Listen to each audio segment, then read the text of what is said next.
ऐसा क्या किया आपने कि वो मान गई? ओजान नहीं, तुम गलत समझ रहे हो। बतूल बीमार थी, उसे बहुत तेज बुखार था, इसलिए मैं नहीं आ सकी। क्या? तुमने मुझे बताया क्यों नहीं जुमाना? अब कैसी है वो?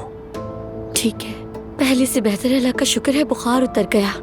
फातिमा आपा ने मैसेज किया होगा, मेरा फोन डेड हो गया था। मैसेज किया था ना? नहीं, मैं करने वाली थी। सोचा नाज़ली को भेज दूं, वही बता देगी इन्हें। नाज़ली ने मुझे बतूल की बीमारी के हवाले से कुछ नहीं बताया। दुख ना हो तुम्हें इसलिए नहीं बताया कौसर। हाँ, और तुम मुझसे इतने सवाल क्यों कर रहे हो? हाँ, मैं तो बतूल के बारे में सोच रही हूँ, और ये कि जुमाना के बारे में कोई उल्टी सीधी बात ना करे, इसलिए नहीं आने दे रही।